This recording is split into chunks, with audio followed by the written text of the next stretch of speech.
샬롬. 창세기 강의의 87번째 찬양함으로 시작하겠습니다.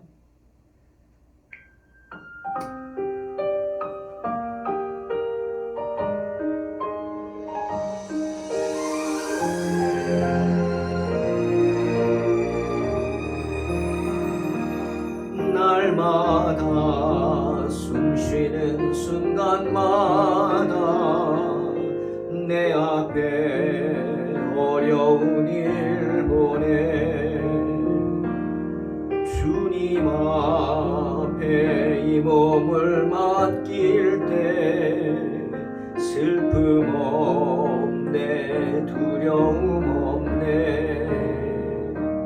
주님의 그 자비로운 손길 항상 좋은 것 주시노라.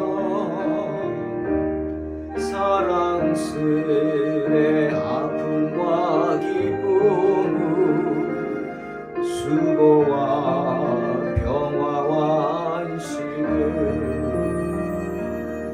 날마다 주님 내 곁에 계셔 자비로 날 감싸주시네. 주님 앞에 이 몸을 맡길 때 힘주시네, 위로함 주네. 어린 나를 품에 안으시사 항상 편안함 주시도다. 내가 살아 숨을 쉬는 동안 살피신다 약속하셨네.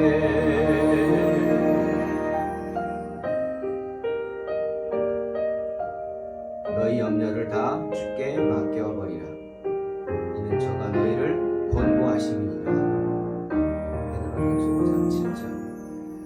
인생의 어려운 순간마다 주의 약속 생각해보네. 내 맘속에 믿음 잃지 않고 말씀 속에 위로를 얻네. 주님의 도우심 바라보며 모든 어려움 이기도다. 흘러가는 순간순간마다 주님 약속 새겨봅니다.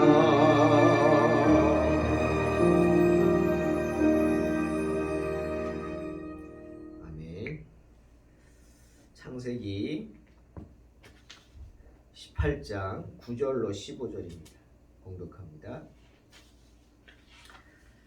그들이 아브라함에게 이르되 내 아내 사라가 어디 있느냐 대답하되 장막에 있나이다.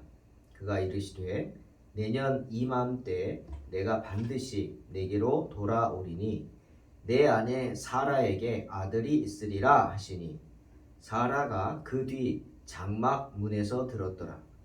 아브라함과 사라는 나이가 많아 늙었고 사라에게는 여성의 생리가 끊어졌는지라. 사라가 속으로 웃고 이르되 내가 노쇠하였고 내 주인도 늙었으니 내게 무슨 즐거움이 있으리요? 여호와께서 아브라함에게 이르시되 사라가 왜 웃으며 이르기를 내가 늙었거늘 어떻게 아들을 낳으리요 하느냐? 여호와께 능하지 못한 일이 있겠느냐? 기한이 이를 때 내가 내게로 돌아오리니 사라에게 아들이 있으리라. 사라가 두려워서 부인하여 이르되 내가 웃지 아니하였나이다. 이르시되 아니라 내가 웃었느니라. 이스라엘 옆에 이스라엘에 굉장한 영향을 끼친 이집트라는 나라가 있습니다. 이집트라는 나라에 참 많은 신이 있죠. 하갈도 아브라함의 첩 하갈도 이집트 사람이죠. 이집트 여인이죠. 그런데 그 신들 중에 많은 신들 중에 창조의 신이 있습니다. 아마도 그들이 섬기는 신들 가운데 가장 최고의 신일 것입니다. 태양신입니다. 이름은 라입니다. 라.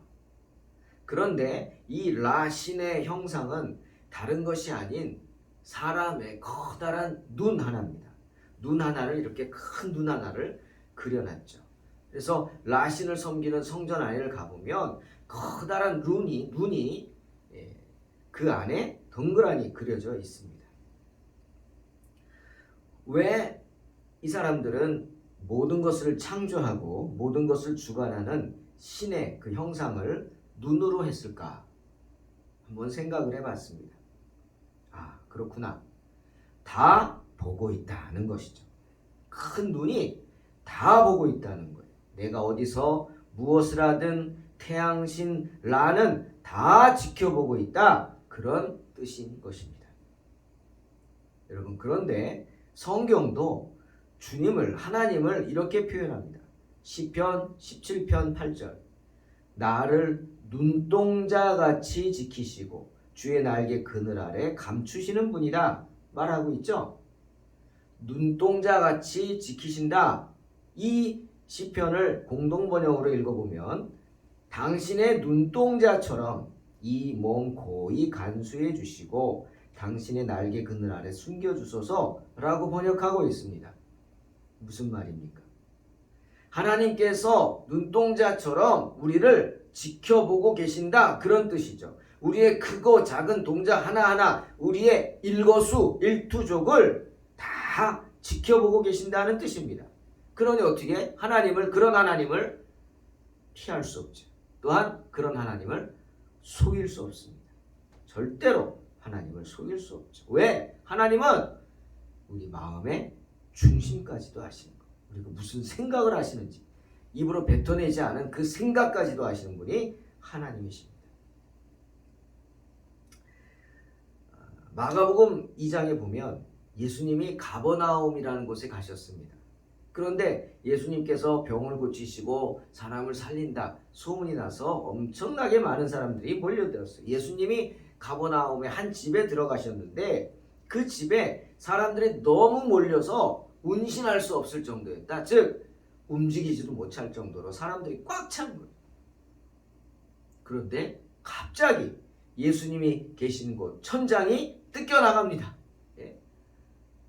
여러분 이거 얼마나 황당할까요? 천장이 막 뜯겨나갑니다. 예. 옛날에는 이렇게 그렇게 어렵게 집을 짓지 않았죠? 그러더니 그 뜯겨진 사이로 침대가 하나 내려오는 거예요.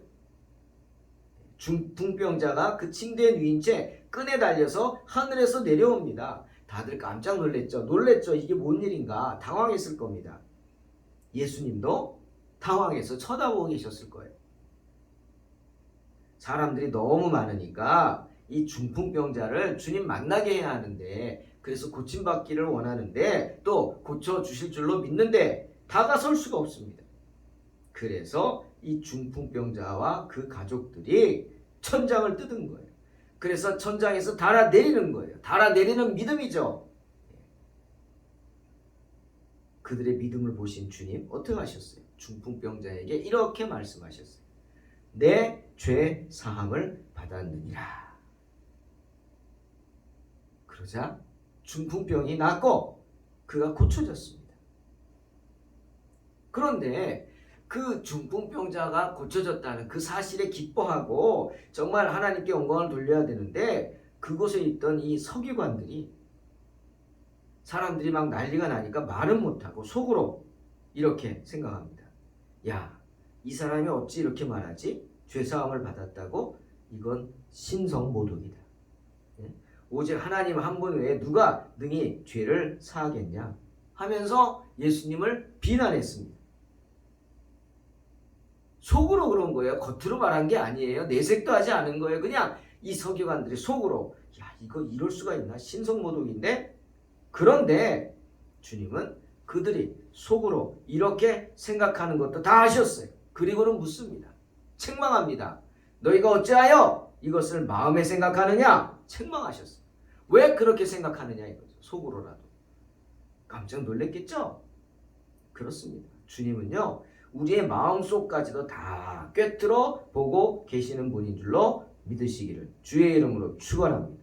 우리가 무슨 생각을 하는지도 주님 다 아신다고요. 오늘 본문의 천사들은 나그네 대접하기를 힘써서 정말 대접받은 그 천사들은 아브라함의 그 선의에 보답을 합니다. 부지중에 천사를 대접한 아브라함은 큰 선물을 받죠. 뭡니까? 자녀가 없는 그가 자녀를 갖게 되는 거예요. 그것도 자녀가 있으리라가 아닙니다. 구체적입니다. 1년 후에 내년 이맘때, 그렇죠. 아이는 10달 만에 낳지 않습니까? 내년 이맘때 1년 후에 네가 아들을 안을 것이다. 아이를 안을 것이다. 누구를 통해서? 구체적이죠. 사라예요. 사라. 하갈이 아닙니다. 사라입니다. 사라가 아들 낳을 것이다. 하지만 현실은 어땠어요? 여러분, 사라를 너무 뭐라 그러지 마세요. 이 사라의 모습이 아마 저와 여러분의 모습 똑같습니다. 믿지 못했죠. 아마 믿음의 눈을 뜨지 못한다면 당연한 결과일 거예요. 왜? 아브라함이 100살이에요 지금. 조금 있으면 100살이에요. 사라는요 90이 넘었어요. 할머니도 보통 할머니가 아니죠. 그러니 사라가 그 말을 듣고 비웃는 거예요. 비웃듯 웃으면서, 물론 아무도 듣지 못합니다. 속으로 사라 속으로 하는 말이에요. 야, 참 내가 이렇게 늙었는데, 여자 구실도 못하는데, 내 남편도 늙었는데 내가 무슨 낙이 있겠냐? 무슨 아이를 낳냐? 당연한 이야기겠죠. 누구나 그렇게 생각할 겁니다. 그러니 사라를 너무 책망할 수 없는 거예요. 하지만 아무도 듣지 못하는 그 말을 누가 들었어요? 주님이 들으셨습니다. 누가 들었어요? 하나님이 들으셨어요. 마치 서기관들이 속으로 예수님을 비난하는 말을 그 주님이 다 듣고 계셨듯이 사라가 혼잣말로 그렇게 쭝얼쭝얼한 그 말을 하나님은 다 듣고 계셨습니다. 그리고 믿지 못하는 사라를 책망하십니다. 천사들을 통해 아브라함에게 말씀하시죠. 아브라함아, 사라가 왜 웃느냐? 그리고 내가 늙었거늘 어떻게 아들을 낳겠느냐? 라고 하느냐? 여호와의 손이 짧으냐는 겁니다. 사라의 불신을 책망하십니다.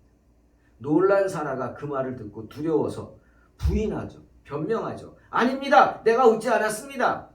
하지만 주님 뭐라고 말씀하셨어요? 아니라 내가 웃었느니라. 분명히 말씀하십니다. 사랑하는 성도 여러분, 누가복음 12장 6절에서 주님이 이렇게 말씀하셨어요. 참새 5마리가 2 아사리온에 팔리는 것이 아니냐. 그러나 하나님 앞에는 그 하나도 잊어버리시는 바 되지 아니하는도다. 하늘을 나는 참새 한 마리도 하나님의 뜻이 아니면 땅에 떨어지지 않는다는 말씀이에요. 네가 참새를 잡아서 지금 팔러 나왔지만 하나님이 그것을 허락하지 않았다면 너는 그럴 수 없다는 거예요. 왜? 하나님이 다 지켜보고 계시니까. 참새 한 마리까지도 다 지켜보고 계시니까. 하나님이 허락하지 않으면 참새 한 마리도 땅에 떨어질 수 없으니까. 그 말씀입니다. 제가 오늘 아침에 큐티를 준비하면서 갑자기 어렸을 때 생각이 나서 또 한 번 회개를 합니다. 제가 초등학교를 2년 정도를 1년은 실제로 그곳에서 학교를 다녔고 1년은 서울에서 혼자 떨어져서 다녀서 하여튼 그 산골에 아주 산골 저기 강원도 인제 원통 송악동 남교리 이런 아주 촌에 살았어요. 초등학교 3학년 4학년 때죠. 그때 방학에 이제 집에 갔는데 집 앞에 강이 있어요. 지금 12선녀탕이 있습니다. 그 강가에 이렇게 숲풀 같은 게 있어서 물고기 잡으러 갔어요. 그물을 구해서 가지고 어딜 칠까 하다 보니까 이렇게 움푹 들어간 숲풀 사이가 있어요. 그런데 물고기가 많을 것 같아서 숲풀 입구를 막았어요. 그물로 막고 저 끝에서부터 숲을 막 이렇게 뒤척여서 물고기를 몰아왔어요. 제 생각대로 물고기가 많이 숨어 있더라고요. 그래서 물고기들을 때로 잡은 적이 있습니다. 먹으려고요? 아닙니다. 그건 아니에요. 놀이 삼아 잡은 거. 재밌어서 놀이 삼아, 어린 마음에 놀이 삼아 잡았어요. 그리고 한 바퀴스 잡았어요. 많이 잡았죠? 그래서 가지고 왔어요. 그래서 일부는 동네에서 키우는, 저희 집 밑에 동네 사람들이 키우는 오리들이 있었어요. 오리에게 던져줬어요. 신나게 먹더라고요. 그리고 일부는 이쁜 것들만 골라서 제가 그릇에 담아놨어요. 어린 마음에 키우고 싶었나 봐요. 근데 강에서 사는 물고기를 어떻게 키웁니까? 아침에 일어나서 나가보니까 다 죽었어요. 그래서 어떻게 버렸죠? 뭐 다 버렸습니다. 참 지금 생각하니 하나님이 다 보고 계셨을 텐데, 예? 놀이 삼아 제가 어릴 적에 한 짓이지만 놀이 삼아서 귀한 생명들을 죽인 거잖아요. 저의 그 잘못된 행동을 보고 하나님이 얼마나 마음이 아프셨을까 생각하니 정말 제가 부끄럽습니다. 회개합니다. 귀한 생명들을 하찮게 여긴 제 죄를 주님 용서해 달라고 제가 잘못했습니다 라고 하며 회개합니다. 여러분, 하나님은요 다 보고 계십니다. 이렇게 장막 안에서 마음속으로 한 사라의 깊고 은밀한 생각까지도 다 알고 계시는 분이 주님이십니다. 그것이 잘못된 생각이기에 끄집어내셔서 책망고자 하시는 분이 역시 하나님이십니다. 하지만 회개하면 됩니다. 시편 34편 18절 마음이 상한 자를 가까이 하시고 중심으로 통회하는 자를 구원하시는 분이 하나님이시라고 분명히 말씀하시기 때문입니다. 사랑하는 성도 여러분, 우리의 머리털까지도 다 세시는 분이 하나님이시라고 주님은 누가복음 12장 7절에서 분명히 말씀하십니다. 그러니 두려워 말라 하시죠. 사라의 웃음, 어찌 보면 세상을 살아가는 우리에게는 당연한 것입니다. 어떻게 100세, 90세에 특히 여자가 90세에 아이를 낳습니까? 당연한 거예요, 웃는 것. 하지만 이것 또한 알아야 합니다. 그건 세상의 생각이고 하나님의 생각은 다르다는 거죠. 주님에게 나이가 중요한 게 아닙니다. 주님에겐 믿음이 중요합니다. 믿음이 있다면, 겨자씨 하나를 만한 믿음이 있다면 이 산으로 옮겨 바다에 던져져라 하면 그대로 되리라 말씀하신 분이 주님이시기 때문이죠. 믿음이 있다면, 주님의 능력을 믿는다면 나이가 많다고 해서 아이를 못 낳는다 하는 생각 하지 않을 것입니다. 그러니 혹시 주님께서 우리의 불신을 지적하신다면, 내가 속으로 한 생각까지도 지적당한다면 사라처럼 자신의 죄를 거짓말로 덮어버리려고 하는 어리석은 생각을 하지 마시길 주의 이름으로 축원합니다. 진실을 거짓말로 감추려는 것보다 더 부끄러운 짓은 없습니다. 차라리 귀신 들린 아이 아비처럼 마가복음 9장 24절에 귀신 들린 아이 아비가 주님께 그러잖아요. 주여, 내가 믿나이다. 나의 믿음 없는 것을 도와주소서 소리치며 도와달라고 엎드리지 않습니까? 왜요? 제자들이 떼거지로 몰려와서 기순 쫓아주겠다고 하는데 못 쫓았어요. 주님 안 계시고 낙심했어요. 주저앉았어요. 희망이 없어요. 주님이 오셨어요. 왜 그러느냐? 주님 물으실 때 이 귀신 들린 아비가 뭐라 그럽니까? 마가복음 9장 22절. 주님, 귀신이 우리 아들을 죽이려고 물과 불에 자주 던집니다. 그런데 왔는데 제자들이 아무것도 못합니다. 그러니 당신이 무엇을 하실 수 있거든 우리를 불쌍히 여기셔서 도와주세요 라고 합니다. 이게 무슨 말입니까? 불신이죠. 도와달라고 말은 하지만 불신입니다. 어떻게 보면 그 제자의 그 스승이 아닐까요? 비아냥거리는 것일 수도 있어요. 그러자 주님 책망하지 않습니까? 할 수 있거든이 무슨 말이냐? 믿는 자에게는 능치 못할 일이 없느니라. 할렐루야. 그제서야 정신을 차린 아비가 소리칩니다. 주여, 내가 믿나이다. 나의 믿음 없는 것을 도와주소서. 사랑하는 성도 여러분, 인생은 이처럼 미약한 것입니다. 고난과 풍파가 많은 게 인생이죠. 우리가 견디기 힘들어서 몸부림치는 게 우리가 당하고 있는 인생입니다. 여러분 어떠십니까? 그러니 무엇을 어떻게 버티며 나갈 수 있겠습니까? 그러니 변명하지 마십시오. 부인하지도 마십시오. 의심하지도 말고 더 이상 버티려고 하지도 마십시오. 여러분은 연약한 인생입니다. 하나님 보시기에 안개와 같은 인생입니다. 해 뜨면 없어지는 안개와 같은 인생이죠.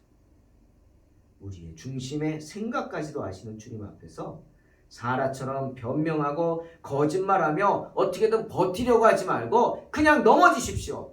꼬꾸라지십시오. 단 하나님 앞에 꼬꾸라지시기를 주의 이름으로 축원합니다. 그리고 이 아비처럼 외쳐야 하는 겁니다. 주여, 내가 믿나이다. 나를 도와주세요. 나의 믿음 없는 것을 도와주소서. 이런 간절함으로 맡겨진 인생 승리하시기를 주의 이름으로 축원합니다. 아멘. 기도하겠습니다. 하나님 감사합니다. 우리에게 맡겨진 인생이 결코 녹록지 않습니다. 결코 쉽지 않습니다. 하지만 주님, 그 맡겨진 인생 가운데 오직 주님을 믿고 의지하길 원합니다. 날마다 주님 따라가기를 원합니다. 주님이 인도하여 주신 그 인도하심에 순종하길 원합니다. 주여, 나는 연약한 인생입니다. 나의 믿음 없는 것을 도와주소서. 나의 연약함을 도와주소서. 나의 불쌍함을 도와주소서. 이런 믿음으로 승리하는 삶을 살게 하여 주시옵소서. 예수님의 이름으로 기도하옵나이다. 아멘. 믿음으로 승리하시기 바랍니다. 날마다 숨쉬는 순간마다 내 앞에 어려운 일 보내 주님 앞에 이 몸을 맡길 때 슬픔 없네 두려움 없네 주님의 그 자비로운 손길 항상 좋은 것 주시도다 사랑스레 아픔과 기쁨을 수고와 평화와 안식을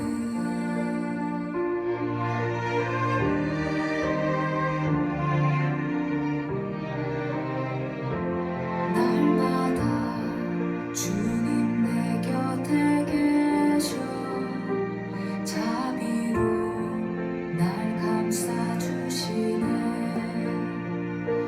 주님 앞에 이 몸을 맡길 때 힘주시네 위로함 주네 어린 나를 품에 안으시사 항상 평안함 주시도다 내가 살아 숨을 쉬는 동안 살피신다 약속하셨네